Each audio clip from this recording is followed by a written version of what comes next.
জয় গুরু। ওং শ্রী পরমাত্মনে নমঃ। শ্রী শ্রী গুরু গৌরাঙ্গ বিজয়ত। সকলকে জানাই শুভেচ্ছা এবং যথাস্থানে প্রণাম। আমরা জানি যে কথায় আছে, ভক্তের ভগবান আর ভগবানের ভক্ত। ভগবান হলেন আমাদের প্রভু, ভক্ত হলেন ভগবানের দাস বা সেবক। কিন্তু ভগবান কার দাস হন, ভগবান কখন দাস হন, আজ এ নিয়েই একটি সুন্দর গল্প বলবো। একবার এক ভক্ত শ্রী বৃন্দাবনে গেছেন। সেই ভক্ত ভগবান শ্রীকৃষ্ণের মন্দিরে গেলেন। ভগবানের শ্রী বিগ্রহ দেখার জন্য তিনি মন্দিরে গেলেন, কিন্তু মন্দিরে গিয়ে তিনি কোনো শ্রী বিগ্রহ দেখতে পেলেন না, অর্থাৎ বিগ্রহ দর্শন তার পক্ষে হলো না। ভক্ত তখন অবাক হলেন। এই ভক্তটি অবাক হয়ে আশেপাশে যে সমস্ত দর্শনার্থীরা রয়েছেন, ভক্তরা রয়েছেন, তাদেরকে জিজ্ঞাসা করলেন, আচ্ছা, এ তো ভগবান শ্রীকৃষ্ণের মন্দির, কিন্তু কই ভগবানের শ্রী বিগ্রহ এখানে কই? পাশের ভক্তটি বললেন, আরে এ কি ব্যাপার, তুমি দেখতে পাচ্ছ না? ওই তো সামনে, তোমার সামনে ভগবানের শ্রী বিগ্রহ রয়েছে, তো তুমি দেখতে পাচ্ছ না? তখন এই ভক্তটি, অর্থাৎ যার পক্ষে এই শ্রী বিগ্রহ দর্শন সম্ভব হলো না, তিনি বললেন, কই, আমি তো কিছুই দেখতে পাচ্ছি না। ভক্তটি অবাক হয়ে সেই মন্দিরে ভগবানের বেদির কাছে প্রণাম জানিয়ে মন্দির থেকে বেরিয়ে চলে এলো। পরের দিন এই ভক্তটির মনে হলো, আজ আরেকবার যাই। তো ভক্তটি মন্দিরে গেলেন, যথারীতি সেখানে গেলেন, কিন্তু আজও তার পক্ষে শ্রী বিগ্রহ দর্শন সম্ভব হলো না। ভক্তটি আজ মনে মনে বড়ই কষ্ট পেল, কেননা সে ভাবলো যে আমি গতকাল এখানে এলাম, আমি শ্রী বিগ্রহ আমার পক্ষে দর্শন হলো না। আজকে এলাম, কই, আজকেও তো আমি দেখতে পাচ্ছি না। কিন্তু আশেপাশে যে সমস্ত দর্শনার্থীরা রয়েছেন, পুণ্যার্থীরা রয়েছেন, ভক্তেরা রয়েছেন, তারা সকলেই বলছেন যে হ্যাঁ, আমি তো দেখতে পাচ্ছি, ওই তো ওখানে শ্রী বিগ্রহ রয়েছেন। তারা সকলে শ্রী বিগ্রহ দর্শন করছেন, প্রণাম করছেন। কিন্তু এই ভক্তটি ভাবলো যে আমার পক্ষে কেন শ্রী বিগ্রহ দর্শন হচ্ছে না? ভক্তটির মনে তখন এই চিন্তা হলো যে তাহলে আমি হয়তো খুব পাপী, আর পাপীদের পক্ষে ভগবান দর্শন হয় না, ভগবত দর্শন তাদের পক্ষে সম্ভব হয় না। আমিও পাপী, আর তাই আমি শ্রী ভগবানের শ্রী বিগ্রহ দর্শন করতে পারছি না। দ্বিতীয় দিন ভক্তটি আবার নিজের বাড়িতে ফিরে গেল। তৃতীয় দিনও চিন্তা করলো, তাহলে আজও আরেকবার যাই। তো তৃতীয় দিন এলো, তো মন্দিরে গেল, কিন্তু কই, আজও তো সে দেখতে পেল না। সে দেখলো যে আমি শ্রী ভগবানের শ্রী বিগ্রহ যেখানে থাকার কথা, তার থেকে আমি সোজা খানিকটা দূরে আছি, কিন্তু কই, আমি তো দেখতে পাচ্ছি না। তখন তার মনের মধ্যে এটাই বদ্ধমূল হলো, এই ধারণা বদ্ধমূল হলো যে আমি একজন ঘোর পাপী। কিছুক্ষণ সেখানে দাঁড়িয়ে রইল। আশেপাশের ভক্তেরা, পুণ্যার্থীরা সকলেই শ্রী বিগ্রহের দিকে তাকিয়ে রয়েছে, সকলেই শ্রী বিগ্রহকে প্রণাম করছে। ভক্তটি তখন চিন্তা করলো, আমি দেখতে পাচ্ছি না ঠিক কথাই, তো আমি প্রণাম জানিয়ে আমি চলে যাই। আর শুধু চলে যাওয়া নয়, ভক্তটির মনের মধ্যে এই চিন্তা হলো যে এমন পাপপূর্ণ জীবন নিয়ে আমার বেঁচে থাকায় কোনো মূল্য হয় না, আমি যমুনার জলে ঝাঁপ দিয়ে আত্মহত্যা করব, মরে দেব। ভক্তটি চিন্তা করলো যে এখন নয়, রাত্রিবেলায় আমি যমুনাতে যাব, আর সেখানে যমুনার জলে ঝাঁপ দিয়ে রাত্রিবেলায় আমি মরে দেব। ভক্তটি হাঁটতে হাঁটতে যমুনা নদীর দিকে এগোতে লাগলো। প্রায় সন্ধ্যা হব। ঠিক এমন সময় যখন যমুনা নদীর কাছাকাছি গেছে, তখন দেখলো যে যমুনার ঘাটের কাছে একজন কুষ্ঠ রোগী শুয়ে আছে। তো এই কুষ্ঠ রোগীটির আবার একটি ব্যাপার ঘটেছিল। কুষ্ঠ রোগীটি কিছুক্ষণ আগে ঘুমিয়ে গেছিল, আর ঘুমের ঘোরে সে স্বপ্ন দেখেছিল যে ভগবান তাকে দেখা দিয়েছেন।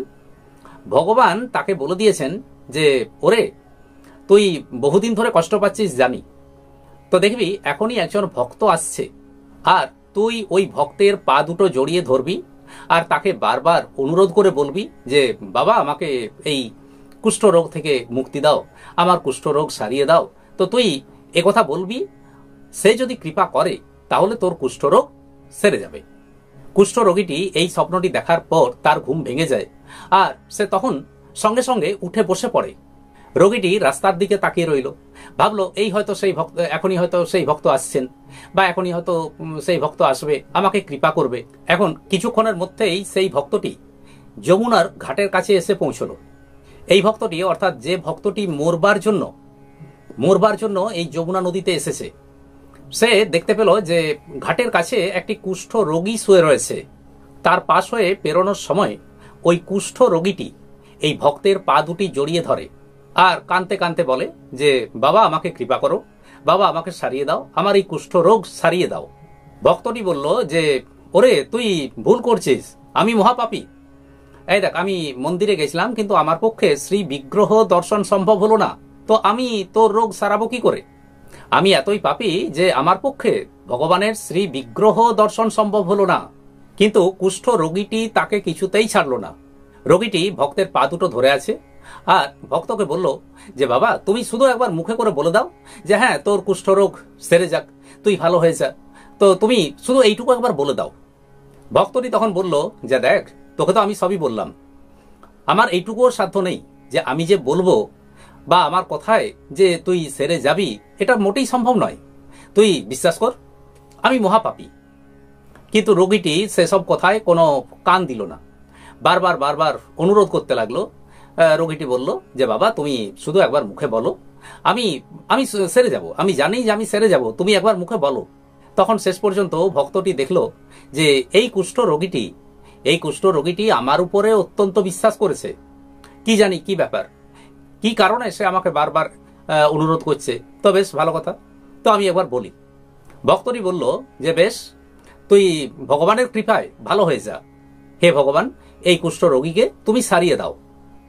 ভক্তটি এই কথা বলতে না বলতেই কুষ্ঠ রোগীর সমস্ত রোগ দূর হয়ে গেল।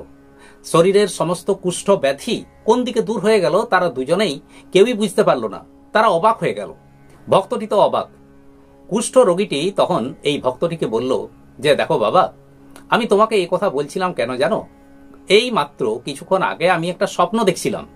রোগীটি তার স্বপ্নের সমস্ত বৃত্তান্ত এই ভক্তটিকে খুলে বলল। রোগীটি বলল যে দেখো, ভগবানই আমাকে স্বপ্নে, এই মাত্র আমি স্বপ্ন দেখছিলাম, সেই স্বপ্নে আমাকে ভগবান এটি বলে দিয়েছেন যে একজন ভক্ত আসছে আর তুই ওর পা জড়িয়ে ধরে ওকে বলবি যে তোর রোগ যেন সারিয়ে দেয়। ভক্তটি এসব শুনে তার মনের চিন্তা একটু পাল্টে গেল। অর্থাৎ ভক্তটি যমুনা নদীতে এসেছিল হ্যাঁ জলে ঝাঁপ দিয়ে মরবে বলে, কিন্তু এই সমস্ত ঘটনা দেখে তার মনের চিন্তা একটু চেঞ্জ হলো। ভক্তটি ভাবলো যে না, আজ তাহলে আরেকবার মন্দিরে যাই। যমুনার ঘাট থেকে ভক্তটি ফিরে এসে মন্দিরে প্রবেশ করল। ভক্তটি এবার শ্রী ভগবানের বিগ্রহ দর্শন করতে পারল আর তার দুই চোখ জলে ভরে গেল। ভক্তটি তখন ভগবানকে সাষ্টাঙ্গে প্রণাম করে মনে মনে বলতে লাগলো, হে ভগবান, এর আগে তুমি আমাকে দর্শন দিলে না কেন? তখন আকাশবাণী হলো। ভক্তটি শুনতে পেল ভগবান যেন বলছেন যে ওরে, তুই সারা জীবন আমার কাছে কোনোদিন কিছু চাইলি না, তো তোর কাছে আমি মুখ দেখাবো কি করে? আর একটু আগে তুই যখন কুষ্ঠ রোগীর কাছে গেলি, কুষ্ঠ রোগীটি যখন তোকে তোর দুই পা জড়িয়ে ধরলো, হ্যাঁ বারবার বলতে লাগলো যে ওর কুষ্ঠ রোগ সারিয়ে দাও, তখন তখন তুই কি বললি যে ভগবান এর কুষ্ঠ রোগ সারিয়ে দাও, অর্থাৎ আমার কাছে কিছু চাইলি। অথচ তার আগে সারা জীবন তুই কোনো কিচ্ছু চাসনি আমার কাছে। আজ যখন তুই আমার কাছে চাইলি, তখন আমি বুঝলাম যে না, এবারে আমি তোর কাছে মুখ দেখাতে পারবো, অর্থাৎ তোর কাছে মুখ দেখাবার যোগ্যতা আমি পেলাম, আর তাই তুই আমাকে দেখতে পেলি। এ থেকে আমরা এটিই বুঝতে পারি যে যে ভক্ত, যে মানুষ ভগবানের কাছে কোনোদিন কিছু চায় না, ভগবান তারই দাস হন। হনুমানজি ভগবান শ্রী রামচন্দ্রের নিষ্কাম সেবা করতেন, কোনোদিন রামচন্দ্রের কাছে তিনি কিছুই চান নাই। তাই ভগবান রামচন্দ্র হনুমানের দাসত্ব স্বীকার করেছিলেন। রামচন্দ্র হনুমানের কাছে ঋণী হয়ে পড়েছিলেন, আর সেই ঋণের কথা তিনি ভাই ভরতকেও বলেছেন। দেখবেন মাননীয় শ্রী অনুপ জলোটা মহাশয় তার একটি ভজনে গেয়েছেন যে রামচন্দ্র ভরতকে বলছেন যে ভরত ভাই কপিসে অরণ্যময় নাহি, অর্থাৎ তিনি ভরতকে বলছেন যে ভরত ভাই, এই হনুমানের কাছে আমার ঋণ শোধ হবার নয়। অর্থাৎ রামচন্দ্রের কথায় আমরা এটিই বুঝতে পারি, যে সেবা করে সেই বড়, আর যে সেবা গ্রহণ করে সে ছোট হয়ে যায়। কিন্তু ভগবান এবং তার প্রেমিক ভক্তদের ছোট হওয়াতে কোনো লজ্জার ব্যাপার থাকে না, কারণ তারা ইচ্ছা করে ছোট হয়ে থাকতে ভালোবাসেন। তবে ছোট হলেও তারা বাস্তবে ছোট হন না, বরং বড় হওয়ার যে অভিমান, সেই অভিমান তাদের মনের মধ্যে থাকে না। মনের সমস্ত অভিমান, সমস্ত অহংকার, এগুলো সব দূর হয়ে যায়। আজ এই পর্যন্তই। আসুন এবার শ্রী ভগবানের মহামন্ত্র জপ করি। হরে কৃষ্ণ কৃষ্ণ কৃষ্ণ হরে হরে, হরে রাম রাম রাম হরে হরে। নমস্কার।